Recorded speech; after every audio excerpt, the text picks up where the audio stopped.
täna on meil Raidoga esimene selline koolitus, mis on otse suunatud paarisuhtele. Et muidu me oleme teinud igasuguseid koolitusi koos, siin oleme juba jõudnud. aga täna siis esimene, mis on paarisuhtele suunatud, aga mõeldud ka neile, kes on täiesti vallalised. Kes on siin täiesti vallalised, palun tõstke käsi. Nii, oodake, ma vaatan teid korra, et mul jääks meelde. Ja vaadake teie ka teineteist. Tegelikult siin ongi enamus asjad üks meest. Nii et vaadake seda ühte vallalist meest. Okei. Nüüd tõstke käed need, kellel on kodus partner, aga täna on siin üksi. Okei, selge, siis me teame. Et me räägime siis täna mehe ja naise hingehaavadest ja kuidas neid tervendada, kuidas tervendada hingehaavu enda sees, aga kuidas hoida teineteist, kui parasjagu mingi haav aktiveerub. Ja kuidas siis ka kasvada läbi nende hingehaavade aktiveerumise paari suhtes. Et tund aega me teeme niisuguse vestlusosa, teooriaosa ja tund ja pool jääb praktikaks ja kokkuvõtteks. Et te saaksite ka läbi kogeda ja läbi teha ja läbi tunnetada siis midagi, mis me siit õpime täna. Nii, kas tutvustame ka ennast või? Sest siin on neid ka, kes meid ei tunne. Tutvustame pikalt. Lühidalt. Ma ei tea, kas äkki keegi ei ole siis näinud seda videot, mis me sinna Facebooki panime. Ma selle tutvustamisega te ei ole näinud ja okei, seda natuke tutvustada. Ma võin sind ise tutvustada. Okei. Kui sa tahad. Okei, tutvusta ja ma tutvustan sind. Toi. See on nii hea koht, kuidas harjutada tegelikult. Ta lihtsalt on nii super tutvustaja, et ma kogu aeg iga kord naudin, mida mind tutvustab. Okei. Nii, Raido siis, jah. Raido on tegelikult väga pikaaegse kogemusega koolitaja. Igapäevaselt teeb ta ettevõtetele, juhtidele, meeskondadele koolitusi. Mis sa veel teed? Mul täna ei tule niimoodi vaata, nagu seal videos tuli. Tegelikult, mis mulle meeldib, on see, et ta ei ole mitte ainult seal ettevõtete maailmas, et see on see, mis ta teeb nagu oma tööna, eks ju, igapäevaselt, aga tegelikult tal on, ma ütleks isegi aastakümneid, no sul on olnud natuke rohkem aega kui mul koguda neid kogemusi ja teadmisi, et tal on sellised ainulaadsed väärtuslikud kogemused täiesti. Ma mõtlen just nagu enda vaimses juhtimises, enesejuhtimises, emotsionaalses juhtimises, kõik, mis on sellised nagu tööriistad, et saavutada edu ja oma unistusi ja šamanismis ja spirituaalses valdkonnas. Tal on nagu lihtsalt sellised terviklikud, nii ägedad teadmised, et kui meie saime kokku, siis mul kohe mingi esimesel korral, kuigi see meie esimene date oli väga huvitav, võib-olla sellest äkki räägime kunagi, et Raido siis tegi mulle 5 tundi mingi, põhimõtteliselt sa kuulasid mind 5 tundi. Sellepärast, et mul oli parasjagu elus mingisugune raske aeg. Ta ütles, see oli nii hea. See oli nii hea, et ta lihtsalt kuulas mind 5 tundi. Aga juba sellel kohtumisel... Ma tegelikult küsisin seda. Jaa, küsisid küll. Et sellel kohtumisel juba ma sain aru, et issand, kui meie hakkaks koos koolitusi tegema, see oleks nii hea. Sellepärast, et meil mõlemal on täpselt nagu, et me täiustame teinedest vaata nii hästi nende teadmiste ja kogemustega. Ühesõnaga, ma ei tea, kas te saite nüüd Raidost natuke sõtti rohkem.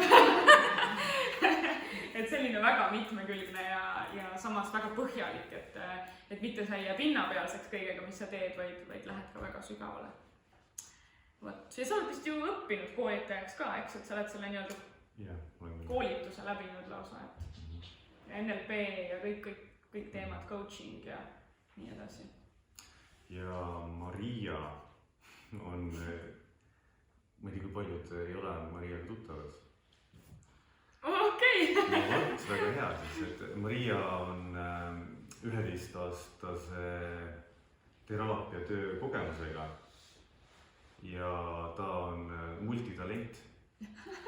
Ta oskab väga hästi laulda, ta oskab väga hästi klaverit mängida, ta oskab inimesi väga hästi läbi näha, ta on super tunnetusega. Ma kunagi olen mõelnud selle peale, et kuidas oleks koos elada inimesega, kes tegelikult haarab mõtteid lennult ja oskab mind läbi näha. seal juhtub selline asi, et ei saa endale ka valetada enam. Siis ta peegeldab juba, kuidas... Muidu valetaks. Inimlik on see tegelikult, ikka kipud ära põgenema endalist, jah? Jah, ei saa enam peale otsa. Sama siin on ju, sa ka paned mind endale otsa vaatama, muidugi. Ta teeb selliseid imelisi suurtele inimestele laagreid, siin oli just hiljuti, kus 3 päeva järel ma nägin, kuidas suur rahvahulk oli täielikus eheduses ja seda oli väga ilus vaadata. Siis ta on välja andnud 2 raamatut ja praegu kirjutab 2 raamatut. No 1 on valmis ja nüüd see 4 on paar peatükki veel kirjutada. Need tulevad kohe välja. Ja temaga on suurepärane koos protsessida selles, mis ta on täiega teadlik. Ma ei olegi ühtegi nii teadlikku naist kohanud, kes samal ajal suudab siis mind teadvustada ja ka ennast teadvustada. Et seda on väga äge kogeda. Sellest me saamegi kohe rääkida. Ja meie suhe on kogu aeg selline, et kui me mingit asja läbi teeme, siis me kohe mõtleme, see oleks nagu hea tööriist, mida edasi anda või sellest oleks hea rääkida, et me kõik see, mis me täna räägime, me tõesti ise praktiseerime ka, et ei ole nii, et me nüüd oleme mingi raamatu läbi lugenud, et räägime teile siin on. Ja sellist asja ka ei ole. See on kõik puhtalt meie materjal.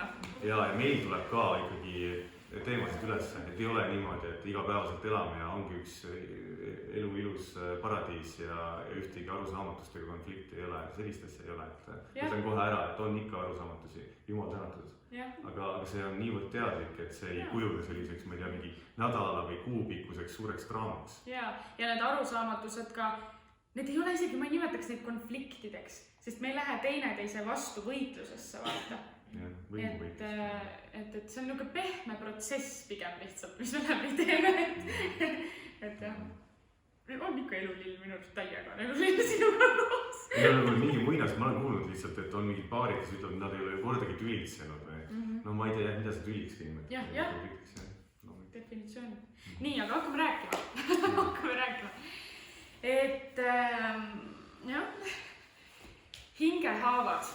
Kui me räägime hingehaavadest kõigepealt, siis mis asi üldse see hing on, kui me mõtestame lahti hinge? Hing on, mina defineeriksin hinge niimoodi, et see on see, mis teeb sind elusaks. See on nii-öelda elu põhiaine või see, kui te mõtlete sõnale hingestatus, mida see tähendab? Ilma selle hingestatuseta või hingeta. Elu on sees. Jaa, just, et sellel on elu sees ja sellel on mingi sügavam mõte või teadlikkus, eks ju, kogemus, läbitundmine. Et ilma hingeta me oleks lihtsalt üks lihasik ja ei olekski midagi muud. Või kui sa mõtled, et sa hingestad mingit, ma ei tea, kaisulooma või midagi, siis sa annad läbi enda tema sisse justkui nagu elu või mõtte, sa annad talle eesmärgi ja seal on justkui see sinu hingestatus sees. Et hing, selline elusus, jah, elu põhiaine. Kui me räägime hingehaavadest, kui hing on lihtsalt üks energeetiline kogum või teadlikkus, mis kannab informatsiooni endas, siis kas hing saab tegelikult olla katki, kas hing saab olla kuidagi haavatud. Minu arvamus on see, et hing ise on alati terviklik, aga need haavad on lihtsalt kogemused, mingisugused valusad, rasked, traumaatilised kogemused, mida me tajume haavadena. Et nad justkui on meie haavad, mis on meile haiget teinud või meid kuidagi katki teinud. Aga hing muidu ise on ikka terviklik. Ehk siis haav on see, mida me, mingi raske kogemus, mida me tajume haavana. Kas sa tahad lisada? Ma tahan lisada võib-olla, et kui inimene igapäevaselt ei teadvusta seda hinge, et mis asi see kehahaav on, füüsilise kehahaav. Seda võib-olla on kõik kogenud. Et siis hingel on ka omad haavad, aga neid me igapäevaselt võib-olla ei märka enne, kui see üles kerkib, kui ta aktiveerub, kui ta näitab ennast mingisuguse põgenemise või kaitse näol. et siis ta tuleb ilmsiks põgenemise või kaitse näol või ründamise näol. Ja millest hingehaavad tekivad? Ehk oskate teie öelda, millest hingehaavad tekivad? Trauma. Kui me vastu võtta, loodame liiga palju. Ei võta vastu? Valesti mõistmisest. Valesti mõistmisest. Aga üleüldse ühel inimesel täitsa, kui me jätame suhted korra kõrvale, romantilised suhted. Lapsepõlvest jah, et kui inimene hakkab üles kasvama, siis me arutlesime just täna, et mis see on, kas ainult siis need keelamised, et kui sa muudkui keelad last, et ära tantsi, ära naera, ära tee seda ja nii edasi, nii edasi. Aga mis veel need kohad on? Et keelamised on üks asi ja mis veel need kohad on? No et keelamised saavad olla kuidas siis, et ära mõtle nii, ära väljenda selliselt ennast, ehk siis läbi mõtete, et mõtted on valed, tunded on valed, ära nuta, ära jonni, ära tunne selliseid tundeid, teod, ära naera, ära tantsi, ära hüppa ja tajud, ära näpi kõike. Ära pane seda kivi suhu. Ja siis inimesel juba tegelikult väiksest peale võib tekkida mingisugune plokk, et vot, nii ei tohi käituda. Või et ma olen vale, just see, et ma olen vale. Ja meie sisemine energia ei saa tegelikult enam olla see tervik. Me oleme juba kuidagi moodi ennast piiritlenud. Siis igasugused alandamised väiksena, mis me oleme kogenud, et me oleme alandatud olnud mingites olukordades. Mis ma veel tõin? Kriitika, igasugune kritiseerimine minu suunas, on ju. Ja ahistamine. Kuidas? Ignoreerimine. Ja mind on üksi jäetud. Sa võiksid tugeva vanematega siis tegelikult nagu väga ei pöörata tähelepanu. Ja hülgamine on ju. Siis just igasugune ahistamine. Ja ma ei mõtle siin nüüd neid ka mõtlen, on ju, need seksuaalsed väärkasutamised ja asjad, mis jätavadki nagu selle trauma, eks ju. Aga ka need kohad, kus tehakse tegelikult midagi vastu lapse tahtmist. Kas või see, et tule nüüd kallista mind. Laps tegelikult ei taha, aga ta teeb seda selleks, et olla õige sinu jaoks. Või kuidagi, kuidas sa sõnastasid seda paremini kui mina? No näiteks, et mina mäletan, kuidas mul oli üks vanatädi, kes tahtis kallistada, kõvasti kallistada. Ja teisel korral ma mäletan, kuidas see oli minu jaoks vastik. Aga kolmandal korral ma lubasin tal seda teha, et talle meeldida. Sest ma ei tea, ta tõi kingitusi kõigest. Et ma ei hakanud temaga ka pahandama, ma ei seadnud oma piire väiksena. Ja tegelikult minu jaoks, kui keegi tuleb lähedale, siis ma nüüd enam mitte, aga ma panin mingil hetkel tähele, et see oli minu jaoks tegelikult mingi kaitserefleks. Küll nii väike, mingi alateadlik asi, aga see jäi sinu kehasse sisse. Siis kindlasti, mis tekitab veel neid haavu, on see, kui laps tunneb, et temaga ei arvestata, et tema tahtega ei arvestata. Näiteks see, et sinul pole mingit õigust, me lähme sinna tädile ja külla ja kõik. Et ma ei kuula, mida sina tahad öelda. Me lähme sinna lihtsalt, me teeme lihtsalt nii, nagu mina tahan, sinul ei ole õigust midagi öelda. Ja siis kõik peab. Jah, just. Et laps tunneb, et tema tahete või vajadustega ei arvestata, sealt tuleb kindlasti neid haavu. Ja neid võiks veel palju tuua, on ju. Ja need pisikesed haavad võib-olla praegu, kui me siin nendest räägime ja seda nimekirja loetleme, siis tundub, et need on nii pisiasjad, aga need määravad nii lähisuhtes kui ka igapäevases elus väga palju. Kuhu ma ei lähe, mida ma ei tee selle pärast, mida ma endale ei luba, kuidas ma reageerin, kõik see on sellega seotud.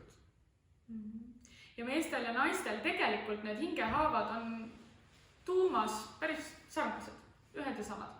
Aga nüüd, kuidas nad avalduvad, on hoopis teistmoodi, et meestel kipuvad nad avalduma ühtemoodi ja naistel teistmoodi. Ja nüüd lähemegi natuke sügavamale, et millised hingehaavad tavaliselt, võtame kõigepealt mehed. Niimoodi, võtame kõigepealt mehed kohe. Või võtame naised. Ei võtame mehed, ma juba käisin välja. Et millised on tavaliselt need meeste hingehaavad ja kuidas need kipuvad avalduma? No mees ikka ei tohi nõrk olla. Mees peab ikka tugev olema. Ei tohi tundeid välja näidata. ja kuigi ma seda teadvustan juba aastaid ja aastaid, siiamaani ma panen tähele, kuidas ma teatud kohas pigem mõtlen, ei, ma ei hakka siin midagi välja ütlema, mida ma siin draamat üles tõstan. Siiamaani. Ja saan ühel hetkel saan aru, et kui ma nüüd ei väljenda ära, siis tegelikult ma hoopis hakkan piirama oma väljendamist ja järjest rohkem hakkan ennast reetma. Hakkad ennast reetma, aga sa ka nagu eemaldud oma partnerist. Sest sa tunned, et sa ei saa olla sina ise. Et hakkad nagu põgenema selle haava eest, tegelikult. Sest see haava aktiveerub iga kord siis, kui sa tunned, et sa ei saa nagu olla sina ise. Et sa ei saa oma piire seada ja sa ei saa väljendada, mida sa tegelikult tunned. Ja siis iga kord see haava aktiveerub ja siis sa pigem tõmbud eemale oma partnerist. Ehk siis nii tundeid tunda kui ka teatud väljendamisi väljendada. Ja oma piire seada, eks? Jah. Et see on kindlasti üks, mis meestel on. Ma olen ju piisavalt tugev, las ta siis läheb kaugemale ja kaugemale ja kaugemale ja mul on lähisuhteid, mis selle tõttu on ühel hetkel lõppenud. Sest ma ühel hetkel tunnen, et enam siit ei ole kuhugi edasi minna ja mind enam ei ole. Minu arust... Jah, ei... Kohe räägime sellest, see on täitsa teine osa sellest kursusest, et leiame need üles kõigepealt, et me kõik mõistaks teineteise sees, mis need on. Minu arust, mis veel meestel hästi tugev on see, et ma olen vale. Et ma pole piisav, et ma olen süüdi, ma olen vale. See on nagu, minu kogemuses, ma ei tea, kõik mehed, kellega ma kokku puutun nagu.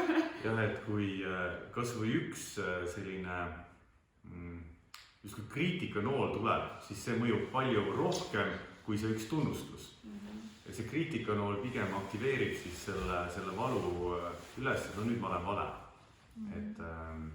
Me peame mõistma, miks me sellest praegu räägime, et mis meestel on ja mis naistel on sellepärast, et kui me seda mõistame, siis me saame teineteise suhtes olla nagu pehmemad ja hoolivamad ja arvestavamad, et ma tean, et see on sinu tundlik koht.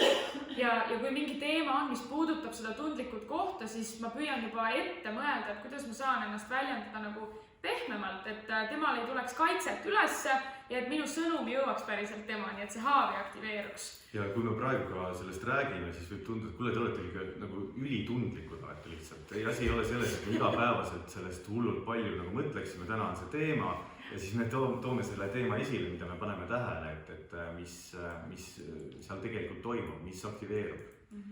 Et ei ole niimoodi, et nii jälle ütles midagi ja nüüd on suur draama, ei ole. Aga lihtsalt seal võib tekkida mingisugune selline reaktsioon, mida ise ka imestada, vau, selline reaktsioon tuli üles praegu. Mis veel meeste haavad? Mees peab, esiteks ta peab hästi tugev olema, ta ei tohi ju üldse tundeid välja näidata, ta peab olema nagu kivikalju ja siis ta peab ju ka majanduslikult kogu süsteemi üleval hoidma. Ja kui tuleb üks kriitikanool selles osas, siis tuleb ju, siis võib aktiveeruda ka haav. Ma ei tea, kas mina käivad või need turvatunde pakkumise teemad, et kui mees tunneb, et ta on nagu läbi kukkunud turvatunde pakkumises, siis see on valus koht. Jah. See võib avaldada ükskõik kuidas, see ei pea olema raha, see võib olla ka, ma ei tea, näiteks, et kellel kuidas. Osadel on see, et peab olema suur maja, on ju. Osad naised isegi ütlevad, et mina ei taha meest, kellel oma maja pole. Näiteks. Olen väga tihti kuulnud, see ongi kriteerium. Tuleb unistuste mees, kellel on korter ja ei võta, sest maja ei ole.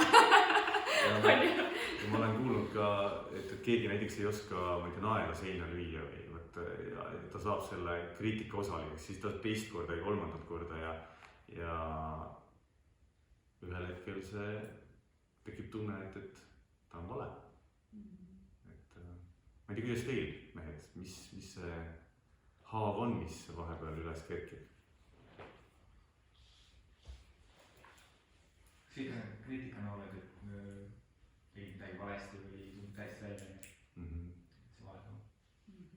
Et 4 korda kuuled järjest, kuidas sa tegid midagi valesti, aga selle 4 seas ei ole mitte ühtegi, mida sa hästi tegid. Lõpuks ju tegid tunne, et ma olen vale.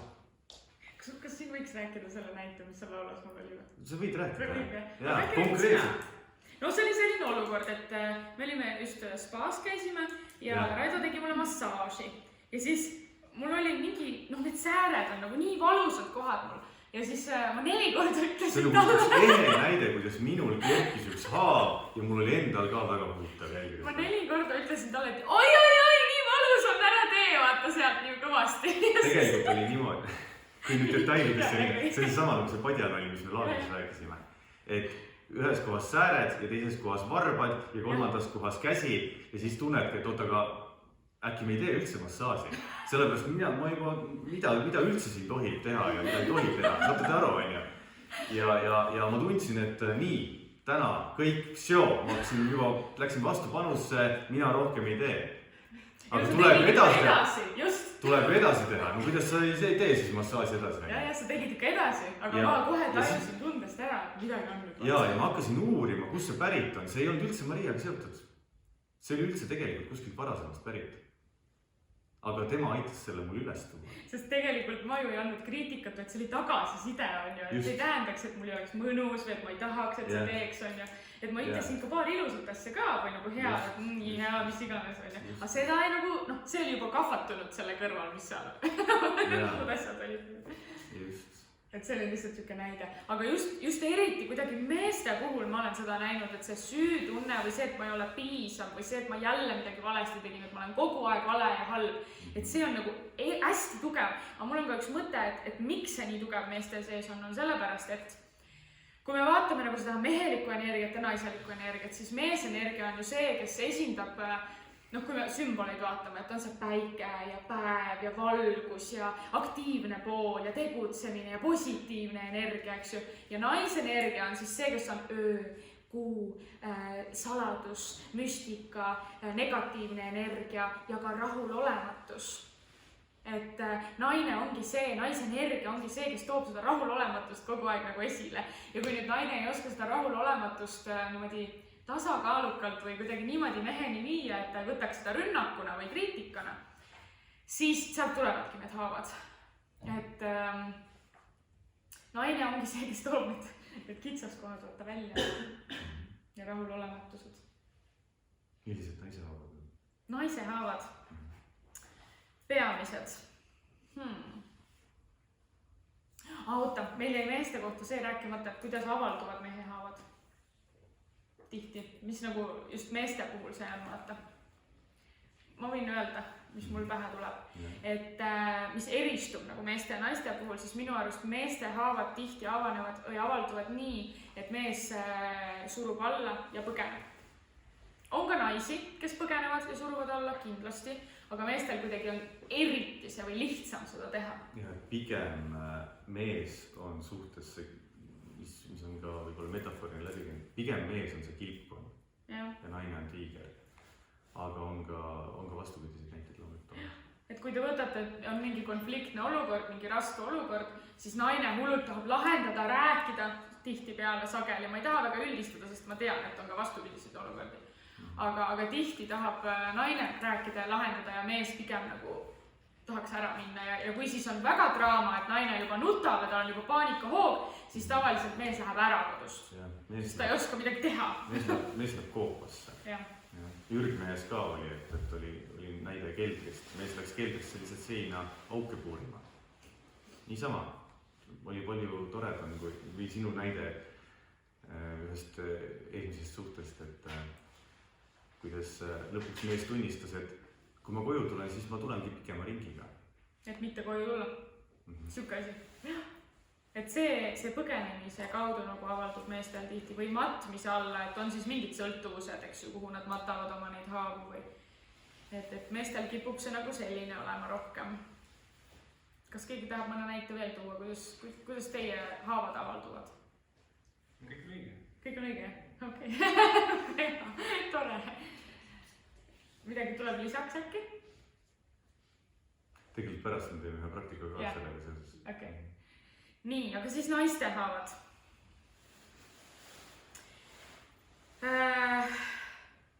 See, et me ei ole piisav.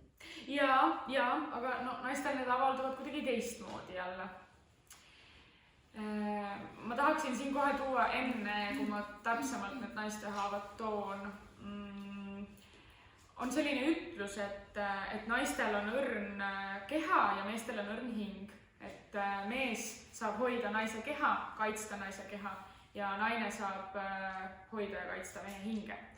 Ja mina tunnen, et see on täiega nii ja et ka naiste haavad sageli on rohkem seotudki kehaga hoopis.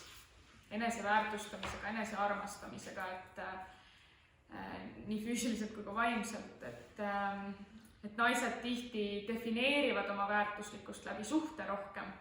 Et see eneseväärtustamine on nii väga nagu seotud suhtega, et see on kindlasti see üks haava koht, et ma ei ole väärtuslik, just, et ma ei ole piisav, eks ju. Et ma ei ole võib-olla, no see läheb ikka selle, et ma ei ole piisav, jah, sinna alla. Et ma ei ole tahetud või imetletud näiteks, eks ju. Minul on väga tugevalt olnud see haav, et ma ei ole imetletud, enam ei ole, aga on olnud. Mis naiste haavad teil veel tulevad pähe? Näiteks, mis on isiklikus elus aktiveerunud, nagu reaalselt, võib-olla lausa mustrina, kordub ja kordub ja kordub. No ikka see, ma ei ole piisav ja ma ei ole väärtuslik ja on need sügaadid, need on nagu kõige all. Just, et kuidagi see fookus läheb sinna. Hülgamise haav. See ma tegelikult ütleksin, et on nii meestel kui naistel üks tuumhaav. Lihtsalt avalduvad natuke erinevalt. Aga see hülgamise haav tuleb väga tugevalt lapsepõlvest, sest et neid kõiki on ju jäetud üksi ja nii edasi. Kuskil me seda kogenud oleme. Ja hülgamise haava juures ma ütlen kohe ära ka üks kaval trikk on meil psüühikal, kuidas ta siis käitub. Lõpuks ta mängib sellist mängu, et ma olen alati piisavalt sõltumatu. Et ma ei lase kunagi väga-väga lähedale. Ma hoian alati teatud nii-öelda varu, teatud puhvrit, teatud põgenemispuhvrit. Ma ise olen seda enda puhul tähele pannud, et ma olen sellist mängu mänginud. Me võiksimegi tegelikult siin rääkida selle sõltumatuse ja selle teema ära, sellepärast et nüüd me oleme neid naiste hingehaavadest räägime võib-olla, et kuidas nad avalduvad ka, siis räägime selle sõltumatusest. Et naiste hingehaavad pigem kipuvad avalduma nagu agressiivsemalt ja jõulisemalt. Osad naeratavad nii tore. Selline tiigi-efekt. Ja et rohkem niimoodi peale lennates ja et me peame selle nüüd ära lahendama või siis nagu aktiivsemalt, et ma jään armukadedaks või nagu mingi tegevus peab olema seal taga kuidagi. Et seda asja lahendada või siis see, et käin selgeltnägijate juures või ma pean ikka mõistma, mis ta peas toimub, on ju, et naised lähevad rohkem nagu sellesse actionisse või käitumisse. No kõnekeeles mehed ütlevad, et naine tõmbas draama üles. Jah. Et mehed vaatavad, et mis sul on vaja seda draamat üles tõsta. Ja naised tegelikult kogevad meeste puhul sama, et miks sa vaikid nüüd? Ja miks sa põgened ära? Mehed mõtlevad, miks ma vaikin, ma tahan lihtsalt vait olla praegu, ma tahan praegu oma ette olla, aga naiste jaoks on see umbes sarnane nagu, kuidas mehed vaatavad, mida sa draamatsed siin. Et võib-olla mehed saavad sellest paremini läbi selle aru, et kuidas ta jälle draamat üles tõstab. Naine vaatab, miks ta jälle vaikib? Et need on need nii-öelda polaarsused. Üks väga tähtis haav jäi meil mainimata ja jälle mõlema soo puhul. Emotsionaalselt ebaturvalisus. See, kui siis kas mees või naine tunneb ennast emotsionaalselt ebaturvaliselt. See tähendab seda, et üks partneritest ei saa olla tema ise. Ta saa väljendada oma tundeid, sest sinna vastu tuleb rünnak haavatavas kohas. Et ma olen praegu täiega haavatav, väljendan sulle oma tundeid ja sina hoopis täiega ründad mind sõimad, ütled midagi kriitiliselt, ma ei tea. Ma ei oska isegi seda näidet tuua, sellepärast, et ma ei ole seda ammu kogenud. Heidad midagi ette või paneks veel süüdi mind tundma või nagu mingisugune sükene. Või hakkad hoopis enda valust rääkima näiteks. Näiteks on ju. Et see ebaturvalisus ja et sa ei saa olla suhtes turvaliselt sina ise, see on kindlasti ka üks niisugune tähtis koht. Ja seda tunnevad nii mehed kui naised. Lihtsalt tavaliselt selle tulemus on siis see, et mehed enam ei räägigi oma asju ja ei väljendagi enam oma tundeid ja naised, kas siis hakkavad neid tundeid väljendama kuidagi teisiti, näiteks tervisemuredega, mõtlevad välja endale terviseprobleeme ja siis kujutavad ette, et neil ongi päriselt nii, näitlevad minestamist ja nii edasi. Väga paljud naised on seda teinud oma elus, väga paljud naised. Kas keegi kohe praegu siin julgeb tunnistada, et on seda teinud? Ei ole keegi siin teinud või? Tõesti või? Ma ei usu! Mina kunagi 15-aastasena küll olen seda teinud. Jah. Sa ei ole seda väärtuse liidet tegema. Täna sa saad sellest aru. Ma olen kunagi nii teinud. Väga hea, absoluutselt. Et see on üks asi. Teine asi võib olla see, et... Aga seda saab küll ei ole ebateadlikult ka. Just, ma räägingi ebateadlikult. Ja, just ebateadlikult, jah. Et väga hea on sellest aru saada siis, kui sa näiteks tunnedki, et mul on mingi hullult paha olla ja nii edasi. Ja siis sa kujutad ette, et okei, kui seda meest ja seda olukorda praegu minu elus ei oleks, kuidas ma siis ennast tunneksin? Ja kui sa siis tunned, tegelikult oleks jumala ja mingi... siis on ilmselgelt see alateadlikult või ebateadlikult tehtud mingi asi. Aga jah, et siis naised hakkavad kuidagi teisiti seda välja näitama, et nad tunnevad ennast ebaturvaliselt. Jah, mingisuguse draamaga või mingi asjaga, et ikkagi üles kiskuma nagu. Kuigi on ka naisi. Vahele rääkima, et kui ma tunnen, et see, mis tema hakkab rääkima, hakkab mind kuidagi ründama või midagi sellist või ei paku mulle turvalisust või on ebameeldiv või siis ma räägin kohe üle. Sõidan oma jutuga sisse, aga mis teist teemat eest ja kui sa näiteks nagu mitte lasta siis nagu tulla seda peale seda. Ja, ka väga hea näide. Et sa natuke nagu põgened sellest olukorrast ära. Nojah, et lihtsalt hakkad nagu vastu kohe rääkima, et ei saaks jõuda sellesse, mis tekitab minus seda ebameeldivat tunnet. Et ma tegelikult olles pikalt koos sa ju saad aru, kuhu see jutt enam-vähem läheb. Ja, just. Ja milline on see keskmine, ma räägin nüüd mehe positsioonist, milline on see keskmine mees? Keskmine mees praegu kuulab seda juttu või kuulaks seda juttu ja ütleb, et kuulge, lõpetage ära. Ei ole vaja nii tundlik olla. Ja mis on lahendus tavaliselt? Tegelikult mees on ka tundlik, aga kuidas ta siis oma tundlikkust vähendab? Näiteks väga klassikaline viis, alkohol. Sport on ju, et siis, et minnakse tegelikult ollakse tundlikkuses, aga seda tundlikkust siis tuimestatakse mingi vahendiga ära niimoodi, et jumala eest seda teemat ei oleks üleval. Sest mehi on nii õpetatud, et ei tohi olla tundlikud. Ja mis see tegelikult kaasa toob on see, et see kõik jääb sinna alles.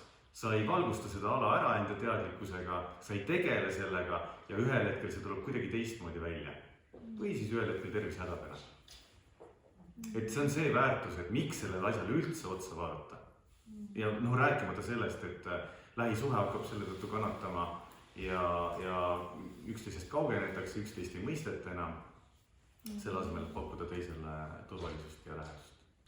Selle ebaturvalisuse juurde ma tahan veel lisada seda, et sageli juhtub selline olukord, et kus mees tahab ka nagu tulla oma päevast rääkima või oma huvidest, hobidest rääkima, aga naine siis üldse ei kuula, teeb hoopis muid asju, ei vaata silmagi ja siis järsku, kuule, aga kas sa seda või et minul oli täna hoopis selline asi, et naine nagu tahab jagada ja peab saama jagada ja peab saama räägitud oma asju ja palun nüüd kuula mind ja ole minu jaoks siin kohal praegu, eks ju. Aga siis, kui mees tahab hakata jagama, siis nagu naine justkui ei ole sealgi.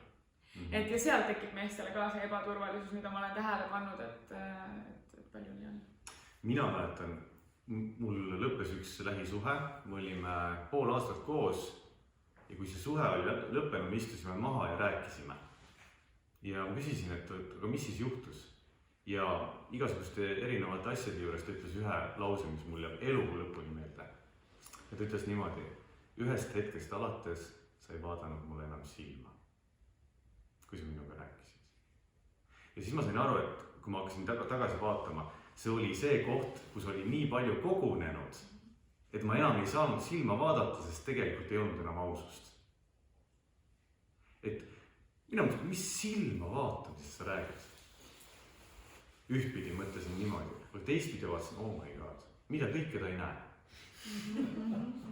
See oli nüüd, siin on tõesti nüüd ikkagi aega tagasi ka, aga see oli minu jaoks üks väga-väga oluline õppetöö. Aga see on see ka, et sa ei kuulanud teda enam. ilmselt küll jah, ma räägingi, et tegelikult kuulamine on oluline. jaa, ühendust enam ei olnud. naine tajub kohalolu. jah, et ta sai aru, et ühel hetkel oli ühendust järjest vähem ja vähem ja vähem, silmside kadus ära, kuulamine kadus ära ja tema jaoks oli pilt selge. Siit enam nagu, ilmselt ta andis mulle veel võimalusi, aga ühel hetkel oli selge, et läheb ainult hullemaks. Nii, räägime nüüd selle sõltumatusteema ära. Sest see on just nimelt, tuleb selle hülgamise haavast. Eks, et kui me oleme olnud hüljatud, me oleme väga-väga haiget saanud, kui me oleme tahtnud just tegelikult armastada ja olla armastatud, eks ju. Ja siis meid on hüljatud ja kui neid kogemusi veel kordub, siis järjest enam me ehitame üles sellise sõltumatuse maski või müüri. Ja see on hästi peen, lõpuks mitte keegi teine mitte kunagi ei tea meie kohta nii palju kui meie ise, mis meie siin seespool meie nahka toimub. Suhtes kehtib üks paradoks. Mida sõltuvam sa suhtest oled, seda vabam ja sõltumatum sa suhtest oled. Ja vastupidi, mida sõltumatum sa püüad suhtest olla, seda sõltuvam sa tegelikult lähisuhtest oled. Mis tähendab siis seda, et kui sa püüad olla sõltumatu ja püüad ise nii-öelda hakkama saada ja olla iseseisev, siis tegelikult, kuna me kõik vajame lähedust ja turvatunnet alateadlikult, siis me alateadlikult järjepidevalt peame veel rohkem ressurssi panema selle suhte üleval hoidmise peale. Ja mida rohkem sa püüad olla sõltumatu, seda ebakindlamana sa ennast suhtes tunned. See tähendab seda, et seda rohkem sa vajad seda teist partnerit, seda rohkem sa tahad, et palun ole mulle olemas, ma ei taha üksi olla. Et seda nagu sõltuvamaks sa muutud, et kui sa püüad olla sõltumatu. Aga vastupidi, kui sa lubad endal olla sõltuv, ma mäletan, et see oli teema, millega me mõlemad meie suhte alguses hästi teadlikult tegelesime. Raido õpetas mulle, kuidas mina võisin olla sõltuv, kuidas ma võisin ka emotsionaalselt olla sõltuv, selles mõttes, et kui mul on mingi draama, mul on mingi mure, siis ma võin sinuga seda jagada ja sa toetad mind emotsionaalselt, et ma võin lubada endal olla sõltuv. Ja see võttis mul jumala kaua aega, et endale seda lubada. Ta pidi kogu aeg mulle seda meelde tuletama, rääkimata mingitest muudest asjadest, mitte emotsionaalsetest pooltest, vaid ka muudest asjadest. Ja vahel siiamaani sa pead seda mulle meelde tuletama, et Maria, sa võid nagu olla ja sina samamoodi, eks, et emotsionaalselt olla sõltuv. Sest meile on õpetatud, et sa pead olema iseseisev ja ennast väärtustama ja sa pead, ühesõnaga, mis kõik on. Teine selline taustal olev reegel tuleb ka veel, et kui me oleme võimuvõitluses, ehk siis mina olen iseseisev ja tema ütleb, et tema on iseseisev, siis võimuvõitluses päris vajadused jäävad rahuldamata. Ehk siis, et ei ole tegelikult koostoimimise dünaamika, vaid on selline peen tasandil selline, kas vahet ei ole passiivagressioon või siis kuidagi moodi üksteisele ärapanemine või siis kogu aeg ma hoian oma teatud distantsi. Ehk siis tekib juba lausa küsimus, et milleks see suhe. Ja jällegi, mehe positsioonist ütlen, et kui inimene tunneb, et jumala eest ma ei saa sellest suhtest sõltuda, aga tegelikult alateadlikult tunneb, et tal on vaja sellest suhtest sõltuda, no siis on kaks võimalust, kas sa lähed, tegutsed selle suhte nimel või sa lähed tuimestad ennast. Tavaliselt valitakse see teine, sellepärast et ei olda teadlikud ei oma igasugustest reageerimistest, refleksioonidest ja jumala eest ei oskagi ju. See on nagu jalgrattasõitse, tuleb selgeks õppida. Ja minu arust on täiesti okei see, et me oleme suhtes sõltuvad. Suhe ongi ju koostöö. Suhe ongi ju see, et me oleme koos, me olemegi mõnes mõttes nagu üks ja ei saagi teisiti suhtes. Ja see... Sa oled ikka iseendaks. Jaa, just. Sa oled sõltuv, aga sa oled sina. Just. Mitte, et see partner on minu eluallikas. Tema on tema mu elule lisanud. Sa ei ole mitte nüüd selle tõttu invaliid, vaid tänu sellele, et sa oled selle suhte mõttes sõltuv ja toetud teisele, sa saad olla ehedam, sa saad olla haavatav, sa saad olla sina ise, sul on turvatunne ennast väljendada sellisena, nagu sa oled, sa ei pea ennast järjepidevalt kaitsma ja mängima kedagi teist. See on suhteliselt selline paradoksaalne peen värk, aga see tuleb endale selgeks teha, et kas ma praegu tegelikult päriselt luban endal sõltuda sellest suhtest. jah, oota midagi ma tahtsin veel öelda selle sõltumise koha pealt, et öeldakse ka seda, et noh, et mina ei vastuta sinu tunnete eest või mina ei vastuta sellest, kuidas sa ennast parasjagu tunned või midagi sellist. Tegelikult suhtes me ju täiega ikka vastutame selle eest, kuidas ma teist inimest tundma panen. Vastutan selle eest, kuidas meil on koos olla ja sealt tuleb ka tegelikult natuke see sõltuvus. Et muidugi ma sõltun sellest, kuidas Raidol praegu läheb. Tegelikult on ju nii, sest et see, kui sul läheb halvasti, see ju mõjutab ka mind. See on okei, et nii on ju nii. Ja kui läheb hästi, siis see ka mõjutab mind, et mul on hea meel selle üle, et me oleme ühenduses oma partneriga ja see on see nii-öelda vastutus ja vastutus, mida me peame meenutama ja mäletama kogu aeg. Just, aga samal ajal on minu vastutus see, kuidas ma sellele reageerin. Jah. Et mina küll vastutan, kuidas ma temaga käitun, aga ma vastutan ka selle eest, milliseid valikuid ma teen, millise käitumise ma valin ja millise reaktsiooni ma valin. Tavaliselt on need ebateadlikud. Nii. Nüüd, kui me räägime edasi, nüüd tuleb teooria osa teine pool. Selle koolituste sarja nimi on Armastuse uus sügavus. Ja miks selline nii? Sellepärast, et tänapäeval või noh, ma ei tea, tänapäeval äkki on varem ka olnud, inimestel on erinevad suhtekontseptsioonid. Osad inimesed, miks te üldse lähete suhtesse või miks te lähete suhtesse? Miks te olete suhtes? Algul tibikad on. Sellepärast lähed suhtesse? Ma ei tea, jääd kinni midagi. Okei. Miks te veel lähete suhtesse või miks te olete suhtes? Mis on suhte väärtus? Minu arust see, et ma saan olla rohkem mina. Rohkem nagu see, veel rohkem, ta annab mulle lisa sellele, mis ma juba olen. Ja sama kui ma ise endaga selle ehedana ei saa, ei oska või võtab näha ise ennast rohkem. Selline üks olemise tunne on ka viimasel nagu üks. Et väga paljud inimesed tänapäeval, see ei pruugi olla üldse teie, aga väga paljud inimesed, nende suhte eesmärk on see, et siis ma ei ole üksi või siis miks nad on praegu suhtes, sellepärast et ma ei jõua uut suhet hakata üles ehitama, praegusega on mugav, ma ei viitsi uuesti seda kadalippu läbi käia. Mis on veel need suhte eesmärgid tänapäeval inimestel? Siis ei küsita, millal sa suhtesse ja kõik mingid sellised. Ja ei ka tõestama kõigile, et ma pole suheta. See on lihtne, siis keegi küsib ka aega. Ja loomulikult ka majanduslik aspekt ja seks ja loomulikult ega see ei ole. Ja armastus ka, muidugi ongi, et armastus, kuidas see nagu praktilises võtmes väljendub. Kas selle tunde siis kogemine igapäevaselt või siis ka see, et siis ma olen väärtuslik, kui ma olen suhtes. Ka sellised asjad, eks ju.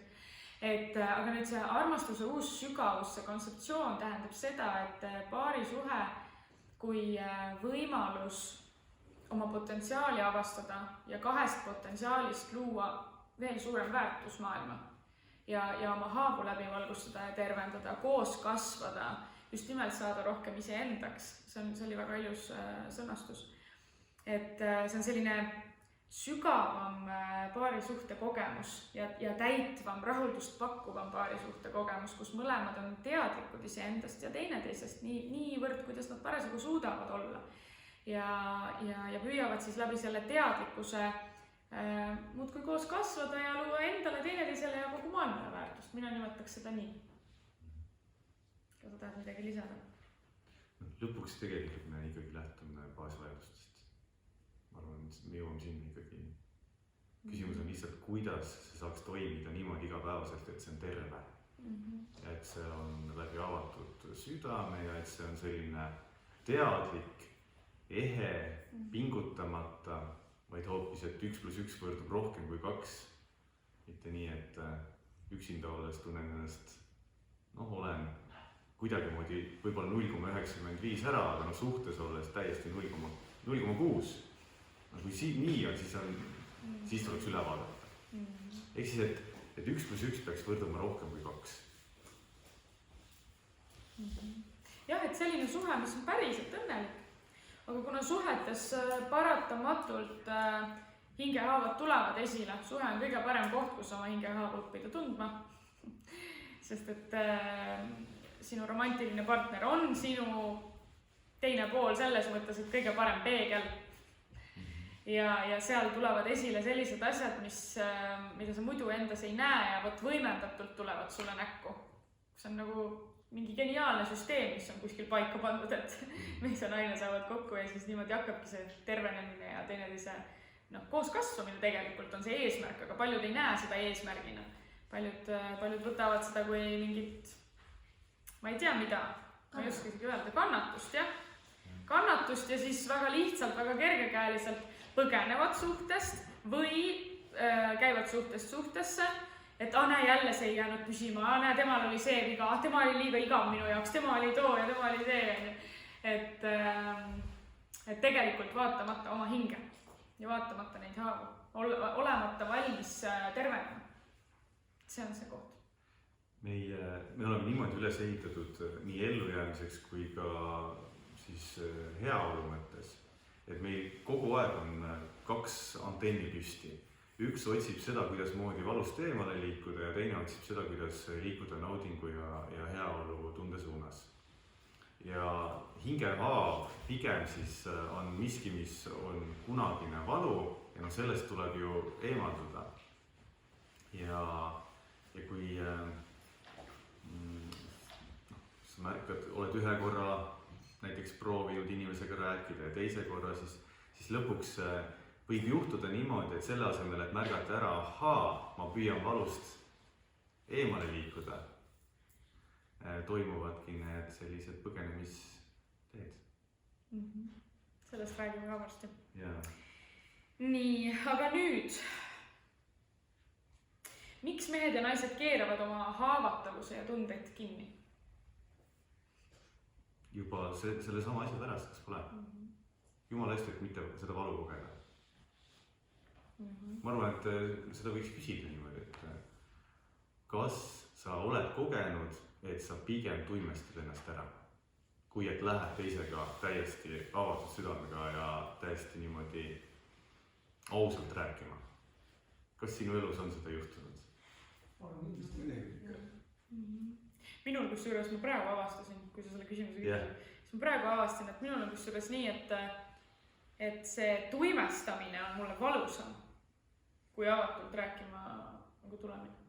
Võib-olla see on selle pärast, et sa oled kogenud, et kui sa teed ühte varianti, siis tegelikult see toob parema tulemuse, et lõpuks see tuimestamine toob veel suurema valu. Sest et üle kaine.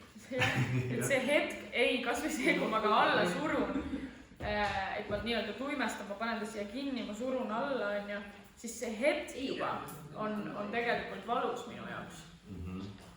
See on ju puhas enesevägivald. Lõpuks, jaa. Tunnustamine on puhas enesevägivald. Kui seal on küsimus selles, et ma olen juba ühe korra riskinud temaga rääkida ja sealt tuli üks tohutu kaitse ja rünnak vastu. Ja siis sa teise korra proovid ja jälle tuli rünnak. Ei tulnud füüsilise tasandi rünnak, et keegi tuli ja füüsiliselt. Aga loomulikult me teame ka suhteid, kus ju on füüsiline vägivald olemas. See on lihtsalt äärmuslik, juba minnakse lausa füüsiliseks, enam ei suudeta sõnadega ja emotsioonidega hakkama saada ja minnakse füüsiliseks. Aga kui palju siis see inimene läheb veel avatud südamega ja haavatavusega rääkima, et kui ta on juba 2 korda saanud sellise rünnaku osale. Kuidas? Mis siis teha? Me tahamegi tegelikult üles kergitada neid teemasid järjest, et mis siin maailmas on. See on mõistlik, aga inimlik, et kui ma olen nii palju saanud neid pauke, siis ainuke ja kõige lihtsam ja kiirem enda nagu võitluse kohta see vabandus klaasri peale nagu tüünast. Korraks. Kas või korrakski. nii, ja siin me võiksime anda neile need küsimused kätte. Sest korraks lihtsalt need läbi rääkida ja nad saavad neid kodus kasutada siis. Et seda praktikat me siin ei tee, aga lihtsalt, et mida öelda teineteisele sellel hetkel, kui kas mõlemal aktiveerub haav või ühel aktiveerub haav, et mida sa siis oma partnerile peaksid ütlema või kuidas te peaksite omavahel suhtlema? Jah, et võtame, et on juhtunud see olukord, kus sina näed, et teisel on, kuidas nüüd kellel, kas draama või siis hoopis selline allasurumine, vaikimine, põgenemine. Ehk siis, et kas toimub rünnak, järjepidev rünnak sinu suunas või siis vastupidi, sa näed, et teine kuidagi järjepidevalt kaob kuhugi koopasse ära. Et mida siis teha, mida küsida? Ja mida küsida siis sellel hetkel nii iseendalt kui siis oma partnerilt, et me printisime teile nüüd välja, ma annan siit, laske lihtsalt ringi ratast. Et seal on siis küsimused iseendale ja oma partnerile. Ja eelkõige mina teen nii, et ma kõigepealt küsin iseendalt. Minul on need küsimused juba, mis me teile sinna kirja panime, need ongi meie seest tulnud. Ehk siis küsimused iseendalt siis, kui endal on katus ära sõitnud või siis haav on aktiveerunud. Just. Ja küsimused partnerile siis, kui partneril on haav aktiveerunud. Jah, kui sa näed, et partneril katus sõidab, mida siis temalt küsida? Te kujutate ette, et ilmselt mitte seda, et miks sa jälle või midagi sellist. Jumala eest. Sest see hetk, kui haav aktiveerub, te olete seda kindlasti kogenud, et teadlikkus kaob täiesti ära. Te praegu küll saate kõigest aru jumala hästi, aga kui haav aktiveerub, siis on täiesti pumm, kõik. Katus sõidab ära, mõte on tühi täiesti, silme eest on must. et sellel hetkel on väga raske jääda teadlikuks. Ja mingid üldse kuskile suunas minna ja siis on tegelikult väga hea, kui sa ikkagi oled avatud, et sinu partner aitab sul sellesse teadlikkusse tagasi tulla. Mõlemad on saanud haiget. Sellest me kohe räägime. Kui mõlemad on saanud haiget, siis on tegelikult see sama asi, et kõigepealt iseendalt, eks ju, selles olukorras. Ja siis, kui ma olen endaga juba kuskile jõudnud, siis teineteiselt hakata küsima. Aga me kohe teeme veel mõned asjad läbi, mida sellises olukorras teha. Mis need võtmed nagu on. Nii, kommenteerime ka neid küsimusi natukene.